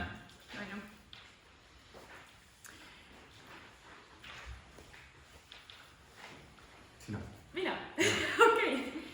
Et iseendale need küsimused siis. Mina panin selle esimese küsimuse siia kirja. Mida ma tegelikult praegu vajan selles olukorras? Ja siis sellises mõttes, et mis on see, mida ma vajan iseendalt ja mida ma vajan oma partnerilt. Sest sageli näiteks, mis on meil mäletan, mis see näide oli. Mäletan, et me olime seal Bauhausis käisime, vaata. Ja siis seal autos, mul tuli mingi teema ülesse. Ma hakkasin kuidagi ümber nurga, mul oli mingi vajadus, mida ma tahtsin nagu väljendada. Ma ei mäleta praegu, mis see oli. Ja siis ma niimoodi läksin ümber nurga, teate, naised väljendavad oma vajadusi niimoodi ümber nurga. Ja tegelikult, kui nad seda teevad, siis see võib olla ka väga alateadlik, et nad ei ole endale sõnastanud ära, mida nad tegelikult vajavad. Ja mina siis sellises olukorras, kui ma panen tähele, et ma mingit häma ajan, millest ma ise ka aru ei saa, mida ma praegu räägin üldse või kus see praegu on tulnud, siis ma küsin endalt, mida ma praegu tegelikult vajan. Ja siis ma väga otse ütlen ka räädult, tead, tegelikult ma vajan praegu, ma ei tea, lähedust on ju, või tegelikult ma väga igatsen, et me lihtsalt oleks kaisus. Või tegelikult mul on praegu selles olukorras hoopis seda vaja, et sa kuulaksid mind või oleksid kohal näiteks. Ja siis oligi see seal Bauhausis, vaata, ma lõpuks ütlesin, oota, stopp, tegelikult hoopis nii, ma vajan praegu seda. Aga et ma sinnani jõudsin, oli tänu sellele, et ma küsisin endalt, et mida ma praegu vajan selles olukorras või mida ma hämansin nagu. Et natuke see aususe koht iseenda suunas. Aga see ausus saab tulla ainult siis, kui ma päriselt tahan seda suhet hoida. Kui ma seda suhet hoida ei taha, siis ma võin ebateadlikult paugutada. Nii et mida ma praegu iseendalt vajan selles olukorras, see võib tähendada, et kas oma piire kehtestada või ma ei tea, hoopis oma aega näiteks, on ju. Jah, endal olen jätnud mingid asjad tegemata, mingid lubadused täitmata iseendale näiteks. ja nüüd seda enda sisemist rahulolematust väljendan siin partnerile justkui oodates temalt midagi, tegelikult ma vajan iseendalt midagi. No, see ja klassikaline näide, mida enne Maria ütles ka, et sina ise saad ka ikkagi ja peaksid võtma vastutuse selle eest, et milline sinu käitumise mõju on teisele. Et kui teine küsib juba, ta näeb, et midagi toimub. Ja siis ta küsib, et kas kõik on korras. Jaa, kõik on korras. Siis kui sa niimoodi ütled, no võiks ju võtta vastutuse, et väljenda mulle ära siis, et tegelikult ei ole kõik korras. Ja tead, mul tuli siin veel üks huvitav taipamine, et paljud inimesed ju ei julge oma partnerile väljendada, mida ta praegu vajab oma partnerilt ja see saab toimuda ainult siis, kui te teate, et te olete omavahel kokku leppinud ja teil on see usaldus, et ma tean, et minu partneri huvi on mulle siis sellel haavataval hetkel pakkuda seda, mida ma vajan. Mitte see, et ma väljendan oma vajaduse ära ja ma saan sealt veel mingid paugud vastu. Et see peaks olema nagu eos juba mõistetud. Et meie mõlema huvi on tegelikult teineteisele pakkuda seda, mida me vajame. Ja mu mehele ütlen ühe asja siia, mis on nagu oluline kommentaar. Mul on nii tihti olnud see tunne, et no jumal küll, siin läheb nüüd terve igavik, enne kui me selle asja saame nagu, selle hoidmise saame ära hoitud. Ja lõpuks, kui ma olen seda elus niimoodi järjepidevalt ikkagi selle otsuse võtnud, okei, ma siis seekord hoian seda ruumi, ma siis seekord pakun talle lähedust ja tähelepanu, siis teate, see investeering, mis ma sinna panen, lõpuks selgub, et see toob palju kiiremini mulle enda mingisuguse selle asja tegemise aja, kuhu mul oli tegelikult kiire minna ja ära teha, kui see, et ma sellel hetkel ei paku, lähen teen oma asja ära ja pärast on palju rohkem vaja tegeleda sellega, aega ja energiat kulub sinna palju rohkem. Ma ei tea, kas saite sellest mõttest ära. Ehk siis, et tegelikult see on hea investeering. Ja siinkohal ma tahan öelda ka seda, mis sa mulle rääkisid, vaata, kui me sõitsime nüüd, siis sa rääkisid seda, et kuidas sina mehena kogu aeg oled pidanud olema see ruumihoidja ja sulle ei ole hoitud ruumi, mitte nüüd meie suhtes, sest meie suhtes on hoopis teistmoodi, aga... Jah, ma olen kogenud päris mitmes eelnevas suhtes seda, et mees, see on nagu mingisugune vaikimisi reegel, mees peab ruumi hoidma ja mees peab tugev olema ja mehel ei tohi tundeid olla. Naine pigem, kui tal kõik on hästi, see on hästi, aga kui mehel midagi halvasti on, naine ei pea ruumi hoidma.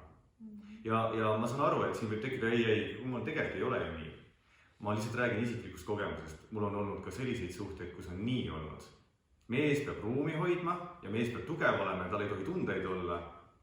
Aga kui naisel oleks vaja ruumi hoida mehele, sest mehel ka kerkis midagi üles, jumala eest, meestel on ka hingehaavad, et siis las ta tegeleb oma asjadega ise.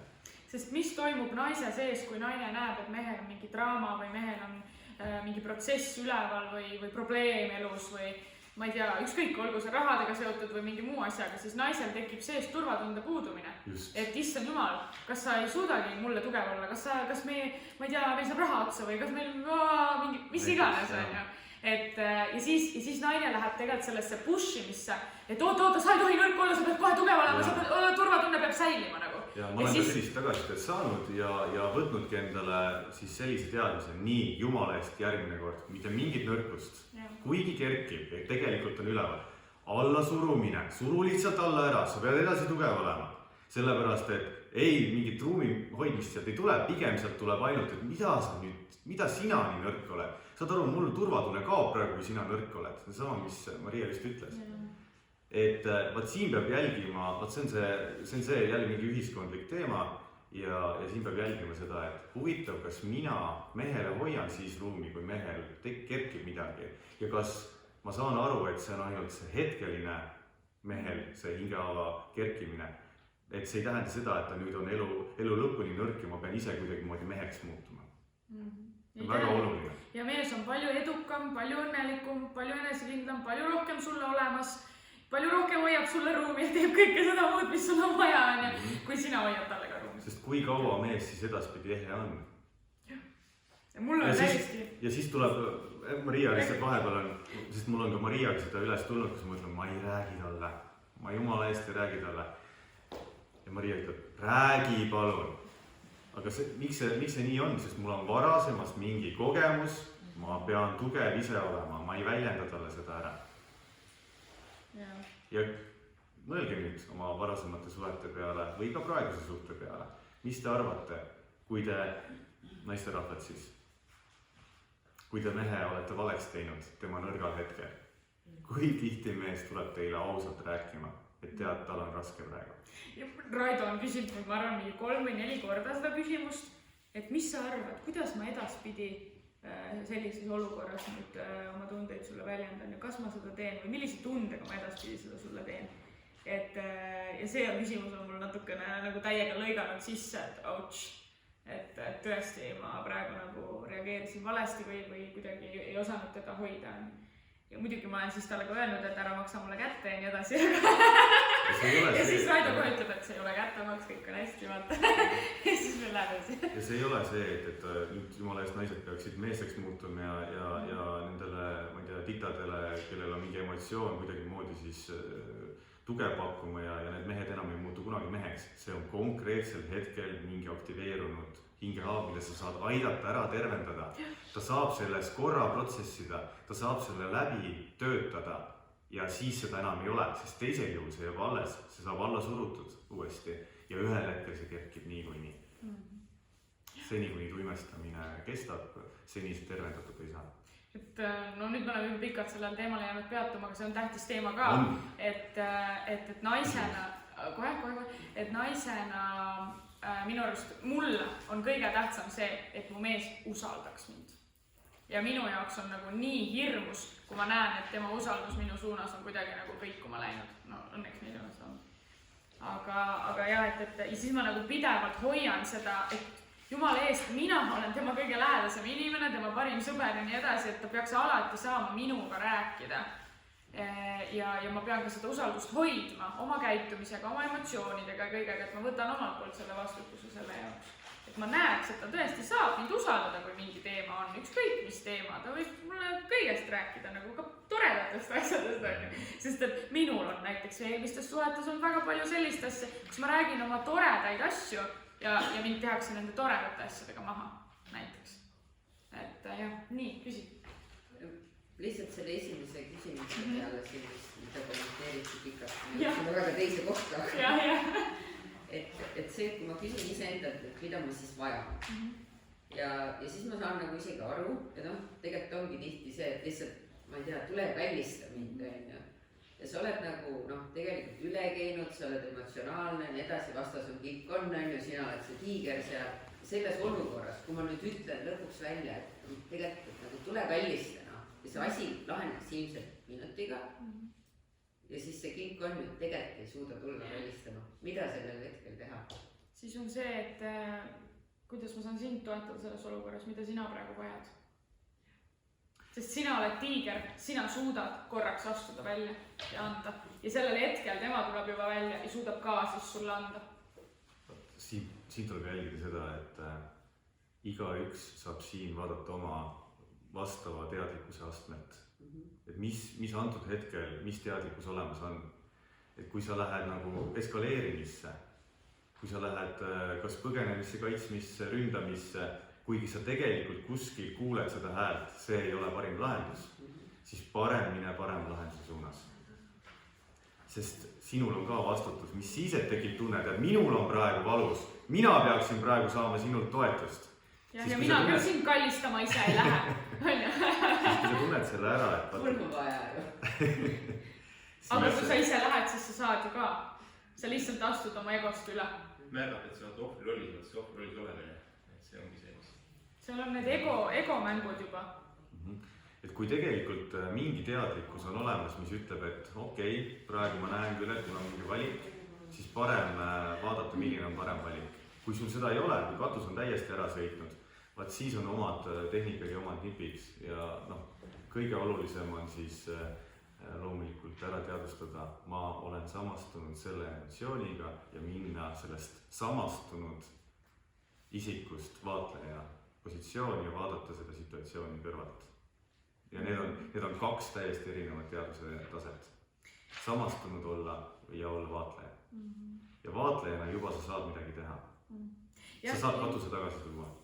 Sellele küsimusele... Teoorias lihtne, praktikas tuleb lihtsalt praktiseerida.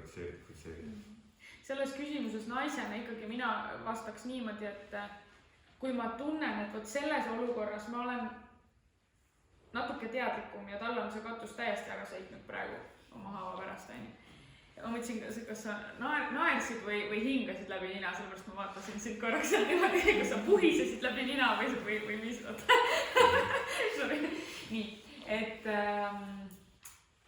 kui ma tajun, et okei, tal on praegu hullem kui mul, siis ma ikkagi astun selle sammu ise. Lihtsalt oma egost läbi.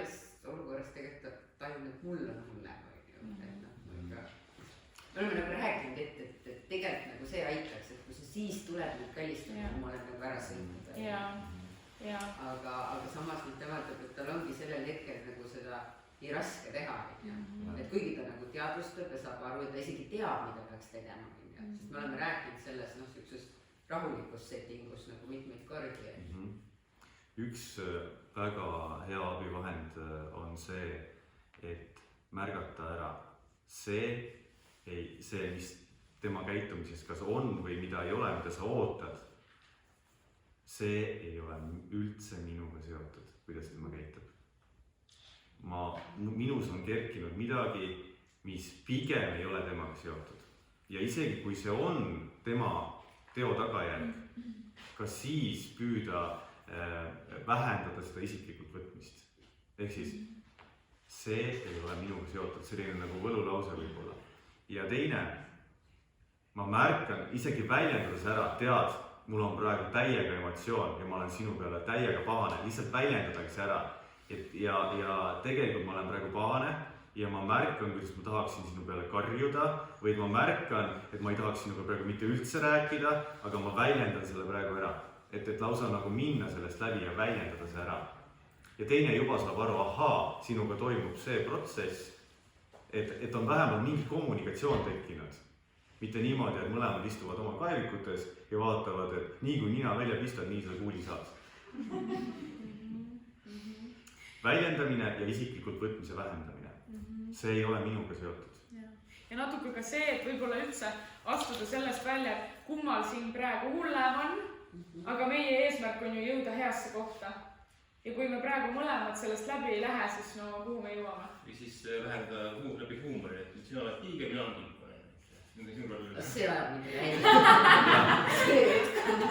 Ma näen, et tiiger on välja tulnud, ma arvan, et see eskaleerib.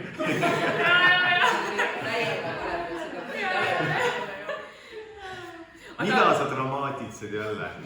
Aga lähme nende küsimustega. Et see ei ole see küsimus, mis siin peaks olema. Sellepärast, et kui te neid küsimusi endalt selles olukorras küsite, siis te juba tulete vaikselt tagasi ja lahendab neid olukordi ära. Nii, et esimene, et mida ma tegelikult selles olukorras valmis endalt ja partnerilt, nii, siis mis mulle tegelikult haiget teeb? Iseendalt küsida, mis mulle tegelikult selle olukorra juures haiget teeb? Hästi tähtis. Ja selle küsimuse vastus, kui sa päriselt hakkad vastust kuulama enda sees, võib aidata sul jõuda selle mineviku sündmuseni, mis tegelikult juhtus, mida teine aitas praegu trigerdada ja aktiveerida. Isiklikult läbi kogetud kordi ja kordi, kus ma saan aru, issand jumal, see ei ole üldse temaga seotud. Lihtsalt situatsioon on väga sarnane ja ma kuidagi moodi projekteerin, et tema tegi. Aga tegelikult see on kuskilt minevikust miski lahendamata. Ja tema aitas lihtsalt lülitada. Aga et seda sellel hetkel ka teadvustada, sellepärast on need küsimused. Ja see küsimus aitab, see võib aidata selle, jah. Naisena on väga... Naisena. Kogu riide nogi kukkus kokku. Vaatame, kui hullult see kukkus. Ma arvan, et me tegeleme. No tegeleme pärast. Seal on tegelikult ühe teise kliendi juppe veel, ma ei tea, kuidas sealt ruumist tuleb. Okei. Mis ma hakkasin ütlema, et naisena on väga lihtne jääda oma emotsioonitamisesse kinni ja püüda seda olukorda lahendada läbi emotsioonitamise. Et lihtsalt saada tähelepanu ja lihtsalt vaata, mul on nüüd nii hull, et sa pead iga hinna eest seda lahendama. Et naisena on seda lihtne teha, aga see ongi nüüd see naiselik ego. Ja mehena on lihtne siis jääda sellesse kilpkonna ja põgeneda ära. Ja see on siis see mehelik ego, mis ei lase teisiti teha. et aga sellest egost, no kui me tahame, et suhe toimiks, siis me peame teadlikult sellest egost välja astuma, isegi kui see on valus. No ongi valus, aga midagi pole teha. Korra astun sellest. Me ei saagi.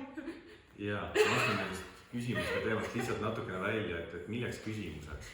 Küsimuste abil on võimalik protsessi juhtida. Esiteks, meie aju mõtleb küsimuste kaudu. Küsimus-vastus. Seega, kuidas te siia jõudsite, mis kell ma pean jõudma, kuhu ma pean minema, mis ma selga panen. Tegelikult me igapäevaselt tegeleme küsimustega ja meie elu kvaliteet sõltub küsimuste kvaliteedist. Ja siin on küsimused, mis aitavad sind pigem lahenduse suunas ja tervenemise suunas, sest sa võid ka küsida, miks ta jälle jonnib, miks ta jälle niimoodi minuga käitub, no kuidas ta aru ei saa. Sa võid ka selliseid küsimusi küsida, nende kvaliteet on lihtsalt teistsugune. Ka siis sa juhid protsessi, aga sa juhid väga kehvasti ja sa jõuad suure tõenäosusega kuhugi, kuhu sa ei taha välja jõuda. Selles on asi, et sa saad küsimuste abil kas olukorda parandada või kehvamaks muuta. Aga sa oma peas kindlasti küsid küsimusi. Sorry, sõidan kogu aeg vahel. Nii, 3. küsimus. Mis tegelikult juhtus ilma emotsioonifiltrita? Faktid. Jah, faktid. Ehk siis see kõrvalt vaatamine, millest Raido ennem rääkis. Me paljud küsimused kommenteerisime juba läbi siin enne pika jutu käigus. Nii, siis see küsimus, kuidas see päriselt minuga seotud on? Ehk siis see on see võimalus küsimuse kaudu tulla sellest isiklikult võtmisest välja. Ja vaadake, kõiki neid küsimusi te saate kasutada ka oma perekonnasuhetes, oma töösuhetes, igal pool. Ja siin ei ole järjekorda, see ei ole järjekorras. Nii, nüüd ma ei näe mitmes küsimus, aga kui suurt tähtsust see olukord minu jaoks praegu omab?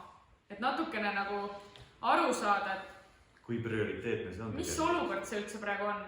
Et kas ma selle olukorra pärast nagu lasen oma suhte niimoodi ära hävitada või ennast hävitada emotsionaalselt, vaimselt, eks ju? Või füüsiliselt ka, kui sa ikka emotsioonitad kogu aeg, siis järgmine päev on pearinglused ja mis iganes asjad veel tervisehädad. Ma tean, osad oksendavad lausa, kui on mingid draamad olnud. Et kas ma praegu päriselt niimoodi lõhun ennast selle teema pärast, aga võib-olla ongi väga tähtis ja suur teema. Et aga päris tihti, ei ole nii tähtis. Nii, siis mis on minu jaoks tähtis selles olukorras? Ka selgust loov küsimus. Ja vaadata üle, et mida sa tegelikult valima lähed. Mis minu jaoks päriselt on tähtis? Kas ma valin selle, et mina seekord võidan? Või hoopis ma lähen selle suunas, et tegelikult ma tahan, et meie suhe oleks toimiv ja hea. Minu jaoks on tähtis mõista. Minu jaoks on tähtis, ma ei tea, jõuda heasse kohta nüüd täna välja, enne kui me magama näiteks lähme, et homme mul ei oleks, see teema ei jätkuks. Minu jaoks on tähtis, et me tunneks mõlemad ennast hästi ja nii edasi, et mis tegelikult minu jaoks on tähtis. Ja nüüd minu arust kõige tähtsam küsimus, mida see olukord aitab mul tervendada?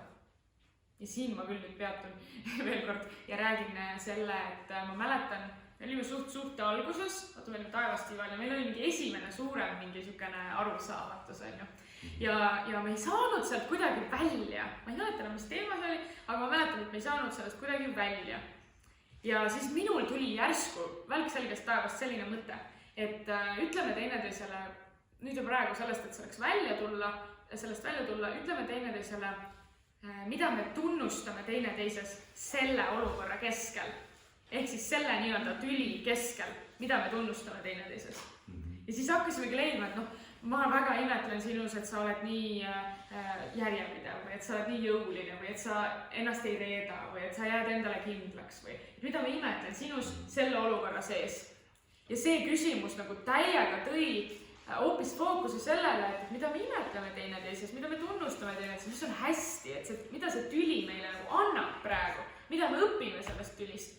Ja tegelikult kohe ilmselt see oli, ma täpselt ei mäleta seda, aga ilmselt see oli mingi selline olukord, kus tegelikult mõlemal oli midagi aktiveerunud. Niimoodi, et seal ei saanud üks teisele ruumi hoida ja vastupidi. Aga kuidagi moodi siis tuli see olukord nagu selle asemele, et minnagi nädalate ja kuude pikkusesse mingisse jamasse, et tegelikult, ma ei tea, päeval algas ja tunni aja pärast vaatasime juba sellele olukorrale otsa. Ja ma nägin, et see mõjus Raidole väga hästi, sest et temal oli jälle see, et tema on vale, tema ei ole piisav, tema on süüdi. Ja kui nüüd mina tunnustasin teda selles olukorras seotuna mingites asjades, siis tal kohe, tegelikult sa näed nagu selles olukorras ka neid asju või positiivseid asju või et ta nagu tuli kohe välja sealt august ja oli valmis edasi arutlema või rääkima, et tuli nagu kaitsest vaata välja. no ja vot see ongi imetlusväärne, et selle asemel nüüd, et nõuda seda kallistust, sina pead tulema praegu, muidu mina jätkan selles viibimist, siis Maria otsustas nii, siin paremaks enam olukord kindlasti ei lähe ainult hullemaks, siin peab mingisuguse muutuse tegema selles masinavärgis või selles protsessis. Ja ta tegi selle. Sest ta nägi, et mina seda ära ei juhi sellel hetkel. Et ilmselt me oleksime siis võib-olla järgmisel päeval selleni jõudnud. Või jumal seda teeb. Kuigi me ei ole kumbki sellised, kes väga pikalt suudaks viibida sellises olukorras võtta. Me mõlemad tahame kohe ära lahendada. Nii, küsimused partnerile. Kui partner on haavades või kui partner on täna need, kellel on kodus suhe, aga partnerit siia millegi pärast ei saanud, siis te saate ka siis, kui nemad ei ole teadlikud. Ka siis, kui nad ei ole teadlikud, te saate nende küsimustega tegelikult neid toetada. Seal käib mingi põhjalik arutelu. Kui kaua te koos olete olnud? Vähe. 10, 15 ja 20 aasta pärast on teine jutt. Vaatame. Ega huvitav on endal ka jälgida. Ma ei usu seda miski pärast, sest et sellepärast, et kohe vastan. Et no varsti saab aasta, märtsis. Aga ma ei usu seda sellepärast, et vaadates seda, kuidas meie suhe on juba alanud ja võrreldes seda kogemust, mis on meie selja taga mõlemal ja neid suhteid, mis meil on olnud ja neid mustreid, siis see pole võrreldav. Vaadates seda, millise teadlikkusega on Raido, siis ma arvan ka, ja mina, siis ma arvan ka, et see ei ole võimalik. Elu näitab. Ega rohkem siin öelda ei saa. Aga praegu me oleme avastanud, et toimivad need asjad. Just. Jah, sa said ka vastuse. Nii, partnerile siis küsimused. Et mis juhtus? Sest ma tean, et Raido on kogenud oma suhetes seda, et partner lihtsalt ei räägi, ongi täiesti vait. Ja ei räägi nii. Ja kuna ma nägin oma ema ja isa sellises olukorras, kus isa soovis, et ema räägiks, aga ema oli täiesti vait, ta võis olla 4 päeva vait järjest. Ja ei ütelnud mitte midagi. Pilt on, aga häält ei ole. Siis minu jaoks oli seda nii valus väikse lapsena kõrvalt vaadata. Kuidas 2 inimest, minu kõige olulisemad inimesed omavahel siis tegelikult on sellises kommunikatsiooni jamas. Ja siis ma sain seda ise, kui ma seda kogesin ise partneri puhul, kes minuga ei räägi, no see alati triggerdas minust selle üles. Et selle küsimusega, et mis tegelikult juhtus, sa näitad ka oma valmidust olla kuulamas ja valmidust võtma vastu ja olla kohal ja nii edasi, et üldse saada rääkima kuskilt ja olla valmis kuulama seda tema kogemust, tema lugu. Nii, kuidas ma saan sind toetada? Selle asemel, et lihtsalt hakata kuidagi toetama. Sest et sageli me ei tea, millist tuge teine inimene üldse vajab. Et see küsimus on väga-väga tähtis. Mida sa selles olukorras vajad? Kui see inimene ei oska ise endalt küsida seda küsimust, mida ta praegu vajab, siis saad sina temalt küsida, mida sa praegu vajad selles olukorras. Kuidas sa saaksid hetkel selle välja rääkida, mis toimus? Et see on hästi tähtis küsimus just selles mõttes, et ma tunneks turvatunnet. Ja selle eest sina vastutada ei saa, mida teine vastab või et ta jätab vastamata. Aga selle eest sa saad vastutust võtta, et sa küsid neid küsimusi versus ütled, las ta tegeleb oma asjaga ise. Ja nüüd see viimane küsimus on minu arust ka kõige tähtsam jällegi, et küsida oma partnerilt, et mina tegelikult seda viimast küsimust, see on väga pikk küsimus, aga mina ütlen lihtsalt palun väljenda Raidole. Aga mis on veel väljendamata selle olukorraga seotud, mis tegelikult vajab väljendamist? Et ma julgustan teda väljendama, sest et tal on harjumus mitte väljendada, sest ta on kogenud, et ei ole okei väljendada, eks ju. Ja siis ma julgustan, väljenda veel, mis on veel vaja väljendada, palun väljenda. Et siis sealt tuleb veel mingeid asju, mis tegelikult on tähtis, eks ju, ja mis aitab sul terveneda või mis aitab sellele haavale nagu valgust heita. no vastupidi ka. ma lihtsalt korra vaatlejana vaatan seda kogu seda meie jutu kõrvalt ka ja noh, võibki jääda mulje, et ega me ainult protsessime kogu aeg tegelemegi mingisuguste jamade ja mingisuguste hingehaavadega ja tegelikult see ei ole niimoodi. Me lihtsalt praegu kontsentreeritult lihtsalt võtamegi, kuidas need asjad on siis, kui need on kerkinud. Et mida siis teha ja need töötavad. Ise järgi proovitud. Just. Kuidas tundub teile? Kas nad võivad olla abiks? Näiteks kas või telefoni need endale pildistada ja vaadata, no nii, nüüd on see kord, kui ma saan neid katsetada. Aga küsimus. jah. Kui on täpselt seesama olukord, noh, nagu te siin eelnevalt rääkisite, aga ma küsingi partneri käest, mis juhtus või hakkab mind nagu süüdistama? Siis küsid edasi, sest et see on praegu tema emotsioon ja sa võid ka küsida, et aga mis tegelikult juhtus ilma emotsioonideta? Ja siis ta ütleb, et ma ei tea. Okei, siis küsi edasi, mida sa vajad selles olukorras või kuidas ma saan sind toetada selles olukorras. Et kui sina jääd nagu natuke selleks terapeudiks, neutraalseks, siis tema ühel hetkel vahutab oma emotsioonid ära, aga ühel hetkel ta tuleb ka sellesse teadlikusse. Või läheb ära ja mõtleb nende küsimuste peale ja siis saab uuesti rääkida. Et igal juhul. Sa tõid selle välja, mis siis tavaliselt juhtub. Kerkib hingehaav, see ei ole jumala eest minuga seotud, tema on süüdi. Ta väljendaski selle ära, ta kogebki seda niimoodi. Pärast võib-olla isegi vaatab, tegelikult ei olnud ju niimoodi. Aga ta kogeb selle hetkel. Minul nii praegu korras siin, eile just lõppes sama olukord mul sellega, et seesama, et sellised süüdistused tulid ja lõpuks mõtlesin, et ma lihtsalt ei taha seda kogeda. Mida sina saad teha, on lihtsalt teadvustada ära.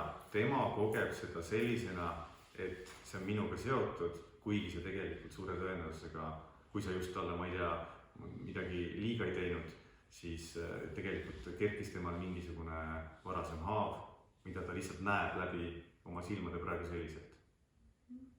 Ja kindel on see, et tema reaktsiooni taga on mingi vajadus. Ja mind alati ka on lohutanud see minevikus, et kui ma mõtlengi, et see on tema valus kogemus, nagu empaatiaga läheneda.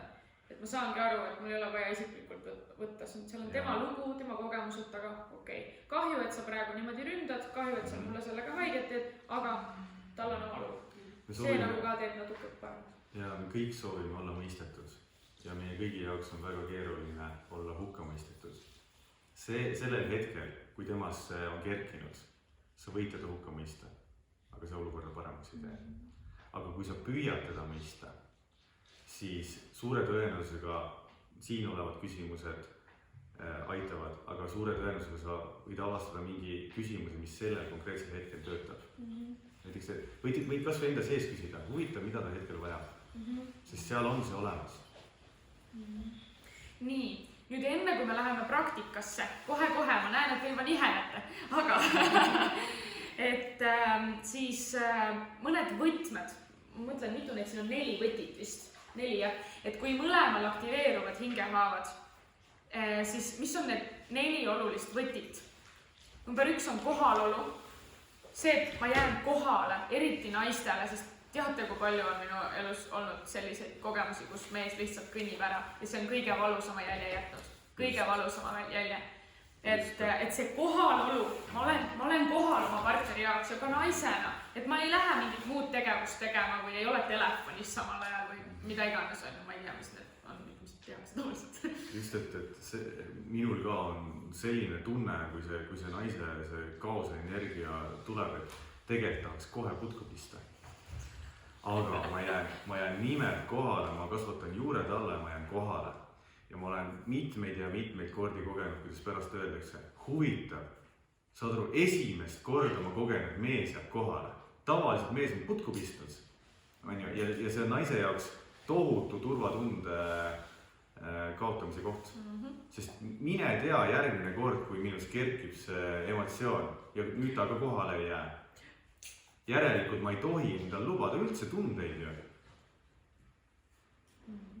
Nii et mees, mida saab teha, on jääda kohale. Isegi kui ta mitte midagi ei ütle. Ausalt, isegi kui ta mitte midagi ei ütle. Ükskord ma mäletan, oli selline, kus sa mitte midagi ei öelnud, aga sa ikkagi olid seal. See ka aitas nagu. Ja. Nii, nüüd teine on valmisolek kuulata. Hästi tähtis võti, siin ei olegi midagi kommenteerida rohkem. aga valmisolek kuulata. Ja 3. on valmisolek vastu võtta.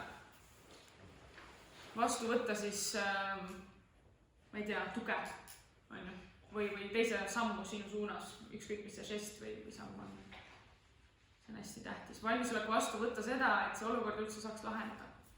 Ja 4. on valmisolek mõista, sest kui ei ole valmisolekut mõista, siis teine võib sulle rääkida, aga kui sa ainult push'id ja raiud oma seda mingit lugu või mustrit, siis ei saa ju kuskile see viia edasi. Ja kui sa näed, et ka su partneril ei ole valmisolekut mõista, siis tuleb korraks eemale astuda. Tal tekiksid valmisolek mõista. Sa tegelikult nagu valmisolek kuulda, et kui see teine oli valmisolek kuulata, siis sa valmisolek kuulda. Jaa. Kuulda, mis sa tegelikult ütleb. Korra toon ühe sellise vaate ka, mis võib-olla kellelegi aitab lihtsustatult seda skeemi mõtestada enda jaoks. Meil on 2, võib ütelda niimoodi hästi lihtsustatult, meil on 2 ajuosa. Üks on selline emotsionaalne ajuosa ja teine on see neokorteks, see teadlik ajuosa. Kui kerkib hingehaav, siis teadlik ajuosa sõidab minema ära, katus sõidab pealt ära. Järgi jääb see, kus on reaktsioonina võitle, põgene või tardu. Kui katus on ära sõitnud, siis üks nendest 3 reaktsioonist tuleb. Inimene kas läheb võitlemisse, rünnakusse, ta läheb kas põgenemise siis tegevusse. Ja põgenemise tegevus ei pea olema see, et ta ummisjalu jookseb minema, on ka teisi meetodeid, või siis ta tardub niimoodi ära, et ta ei oska, sealt ei tule mitte midagi enam. Ei ründa, ära ka ei põgene, aga on täiesti tardunud. Isegi mõtted võivad olla tardunud. Nüüd mis, kui sinul on kerkinud hingehaav, katus on ära sõitnud, siis üks küsimus, mis veel aitab iseendalt küsida. Milline on hetkereaktsioon, kas võitlemine, põgenemine või tardumine? Ja selle küsimusega sa jälle lähed vaatlejasse ja avastad ennast 1, 2 või 3 reaktsiooni läbi kogemus. Ma ei tea, võib-olla kellelegi on see abiks. Teadvustamine on ikka kõige võti, noh. Teadvustamine on kõige võti, jah. Ja see aitab lihtsalt katust tagasi tuua. Sa saad juba hakata teadlikumaid valikuid tegema. Aga see on vaja sisse harjutada. Huvitav, milline reaktsioon praegu mul on. Kas ma olen praegu tardunud? Olen ma praegu põgenemises? Või ma tegelikult olen täielikult võtnud endale rünnaku valikuks, sest siin ei ole mitte midagi muud teha, ma näen, et lihtsalt ma olen nii elujärgmist režiimil, et ma pean teist ründama. Sest on kerkinud nii tugev haav. Ja kõik need asjad, mis me siin täna oleme rääkinud ja kohe hakkame ka praktiseerima ja ka need asjad, mida te juba teadsite varem, eks, et seda kõike rakendada, see kogu enesega töö peaks olema hästi praktiline ja ma soovitan teil luua enda elus sellised toetavad ankrud, ükskõik, mis aitab teil püsida siis selles, mis teid aitab selles raskes hetkes. Et kas või minul on tõesti kodus see postitite süsteem, mul on need laused ja kõik need küsimused on tal igale poole kleebitud, et nad oleks mul seal silme all kui vaja, kui see katus ära sõidab. Või siis mingid rutiinid, mis aitavad minu alateadvusesse programmeerida mingit sorti käitumist või teadvustamise oskust näiteks. Et mõelge ka selle peale, et mis teie suhtes oleks need toetavad harjumused või toetavad rutiinid või toetavad mingid ankrud, mida meelde tuletada või mingid kokkulepped, et kuule, kui mul sõidab katus ära, palun tee nii. Et mingid kokkulepped, mis nagu hoiavad ja toetavad, et see päriselt oleks edukas siis see lahendus. Näiteks üks kokkulepe võiks olla see, et mehel ka iseendaga, aga võib-olla naisena saate paluda mehelt. Üks kõige olulisem asi, mis sa saad teha, jää palun siia, et ära põgene ära. Loomulikult, kui ta jääb ja hakkab seal ka kuidagi saboteerima seda protsessi läbikogemist, siis võib-olla jah, tõesti parem oleks, et ta ei ole seal, kuidas iganes. Üks küsimus veel teile, nagu täiesti praktiliselt vaadake nüüd järgi. Kas katus sõidab kohe ära, kui toimub sündmus ja toimub kohe või kuidas sellega on? meenutage mingit olukorda, millele te tagantjärgi vaatate, pidin ma niimoodi üldse käituma. Kas see, kui te nüüd ühel hetkel käitusite kuidagi moodi, kas see käitumine tuli kohe refleksioonina või selle refleksina? surkima pidi ikka natuke rohkem. Pidi, nagu täpselt, et see ei juhtu kohe, katus ei sõida kohe ära. See on ju hea uudis. 7% aasta 2 ja siis sõidab ära. Mõnel on nii ja ja kindlasti on selliseid situatsioone, kus mingi sõna või lause või sündmus viskab pildi väga kiiresti eest mustaks. Aga suure tõenäosusega see katus ei sõida kohe ära. Seal on, sul on natukene aega. Kas või 5 minutit? Just. Sõltub süntünäri pikkusest. Jah. Et see on oluline ja hea uudis. Ehk siis, et sa võid isegi ennetada seda katuse ära sõitmist. See jõuad mõned küsimused. See jõuad mõned küsimused küsida. Ja tegelikult see on väga treenitav ikkagi, et see katus ei sõidaks ära. Kui te avastate need korduvad mustrid enda sees, emotsionaalselt korduvad mustrid, et vot ma alati põgenen või ma alati lähen sellesse draamatsemisesse. Kui sa avastad need mustrid ja ühel hetkel lihtsalt valid, et okei, stopp. Täna ma lahendan selle olukorra teisiti. Ja vot homme ka lahendan selle olukorra teisiti või nüüd tuli jälle see tunne, ma lahendan selle ka nüüd teisiti. Siis ühel hetkel sa ei lähe sellesse mustrisse. Et see ongi natuke siuke treenimise koht, teadlikkuse treenimise koht. Nii. Paneme salvestuse kinni. Selleks, et praktikaid kogeda, tuleb tulla koolitusele. Ja hakkame siis peale.